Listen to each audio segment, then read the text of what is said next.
Item ಯಾವುದೇ ಇರಲಿ try ಮಾಡಿ ಆಚಿ ಚಿಕನ್ ಮಸಾಲಾ. ಇನ್ನು ಕ್ರಸ್ಟ್ ಗೇಟ್ಗಳನ್ನು ಜೋಡಿಸುವುದರಲ್ಲಿ ಯಶಸ್ವಿ ಆಗಲಾಗಿದೆ. ಅದರ ಜೊತೆಗೂ ಕೂಡ ಇವತ್ತು ಮುಖ್ಯಮಂತ್ರಿಗಳು ಅದನ್ನು ಉದ್ಘಾಟನೆಯನ್ನ ಕೂಡ ಮಾಡಿದ್ದಾರೆ. ಜೀವನಾಡಿ ತುಂಗಭದ್ರಾ ಜಲಾಶಯಕ್ಕೆ ಹೊಸ ಕವಚ. ಟಿಬಿ ಡ್ಯಾಂನ 33 ಕ್ರಸ್ಟ್ ಗೇಟ್ಗಳ ಲೋಕಾರ್ಪಣೆ. 73 ವರ್ಷಗಳ ನಂತರ ಟಿಬಿ ಡ್ಯಾಮ್ ಕ್ರಸ್ಟ್ ಗೇಟ್ಗಳ ಬದಲಾವಣೆಯನ್ನ ಮಾಡಿದ್ದಾರೆ. ಕೊಪ್ಪಳದ ಮುನಿರಾಬಾದ್ನಲ್ಲಿ ಅದ್ಧೂರಿ ಕಾರ್ಯಕ್ರಮ ಮಾಡಿದ್ದಾರೆ. CM DK Shivakumar, Andhra CM Chandrababu Naidu, Telangana CM Revanth Reddy ಅವರಿಂದ ಉದ್ಘಾಟನೆ ಆಗಿದೆ.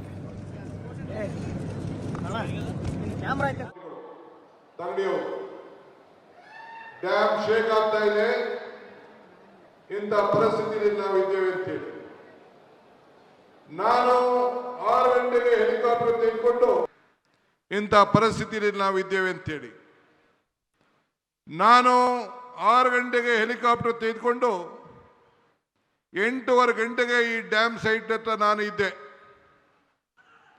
ಬಂದು ನಿಂತು ನೋಡಿ ಏನು ಮಾಡಬೇಕು ಅಂತ ತೀರ್ಮಾನ ಮಾಡಿ 1 ವಾರದಲ್ಲಿ ಇದ್ದಂಥ ನೀರಿನ ಸಂದರ್ಭವನ್ನೇ ತೀರ್ಮಾನವನ್ನು ಮಾಡಿ ದಿಟ್ಟ ಪ್ರಯತ್ನವನ್ನು ಮಾಡಿ ಕೇವಲ 10-15 ದಿನದಲ್ಲಿ 19ನೇ ಗೇಟನ್ನು ಬದಲಾಯಿಸಿ ಈ ಭಾಗದ ರೈತರನ್ನ ಭತ್ತದ ಕಣಜನ್ನ ಉಳಿಸುವಂತ ಕೆಲಸವನ್ನು ಮಾಡಿ ನನಗೆ ಈ ಒಂದು ದೊಡ್ಡ ಸಾಧನೆ ಮಾಡಲಿಕ್ಕೆ ಅವಕಾಶ ಆಯಿತು. ನನ್ನ ವಿರೋಧ ಪಕ್ಷದವರು ಟೀಕೆ ಮಾಡ್ತಾ ಇದ್ರು. ಶಾರದಾ ದೇವಿ ಆಶೀರ್ವಾದ, ಉಡುಕರಾತ್ರಿ ನಮ್ಮ ಅಜ್ಜಯ್ಯನ ಪವಾಡ, ಹಂಪಿ ವಿರೂಪಾಕ್ಷನ ಕೃಪೆ, ರಾಘವೇಂದ್ರ ಸ್ವಾಮಿಯ ಶಕ್ತಿ, ಇವೆಲ್ಲ ಸೇರಿ ಇಂಥ ಒಂದು ಮಹತ್ವ ಕಾರ್ಯಕ್ರಮವನ್ನು ಮಾಡಲಿಕ್ಕೆ ನಿಮ್ಮೆಲ್ಲರ ಆಸೆ, ನಿಮ್ಮೆಲ್ಲರ ಬಯಕೆ. ಇದರಿಂದ 33 ಗೇಟ್ಗಳನ್ನು ಬದಲಾಯಿಸಬೇಕು ಅಂತೇಳಿ ತೀರ್ಮಾನವನ್ನು ಮಾಡಿ ಈ 33 ಗೇಟ್ಗಳನ್ನು ಬದಲಾಯಿಸಿ ಈ ನಮ್ಮ 3 ರಾಜ್ಯದ ರೈತರುಗಳನ್ನು ರಕ್ಷಣೆ ಮಾಡಲಿಕ್ಕೆ ಈ ಭಗವಂತ ಇಂಥ ದೊಡ್ಡ ಅವಕಾಶವನ್ನು ಮಾಡಿಕೊಟ್ಟಿದ್ದಾರೆ.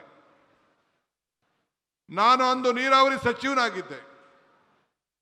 ನನ್ನ ಶಾಸಕರು ಹೇಳ್ತಾ ಇದ್ರು, ನೀವೇ ಮುಖ್ಯಮಂತ್ರಿಗಳು, ಯಾಕೆ ನಮ್ಮ ಎಂಪಿಗಳನ್ನೆಲ್ಲ ನೀವು ಸ್ವಾಗತ ಮಾಡ್ತಾ ಇದ್ದೀರಿ ಅಂತ. ನಾನು ಅಂದು ನೀರಾವರಿ ಸಚಿವನಾಗಿದ್ದೆ, ಇವತ್ತು ಮುಖ್ಯಮಂತ್ರಿ ಆಗಿದ್ದೇನೆ. ಮುಖ್ಯಮಂತ್ರಿ ಆಗಿದ್ರು ಕೂಡ ನಿಮ್ಮ ಸೇವಕ, ನಿಮ್ಮ ರೈತ, ನಿಮ್ಮ ಬಂಧು ಅನ್ನೋದನ್ನು ನನ್ನ ಜವಾಬ್ದಾರಿಯನ್ನು ಮರಲಿಕ್ಕೆ ನನಗೆ ಇಷ್ಟ ಇಲ್ಲ. ಇವತ್ತು ತುಂಗಭದ್ರಾ ಡ್ಯಾಮ್ ಅನ್ನು ನಾವೆಲ್ಲ ಕಾಪಾಡಿದ್ದೇವೆ. ಹಿರಿಯರು ಹೇಳ್ತಾರೆ, ಇತಿಹಾಸ ಮರ್ತವನು.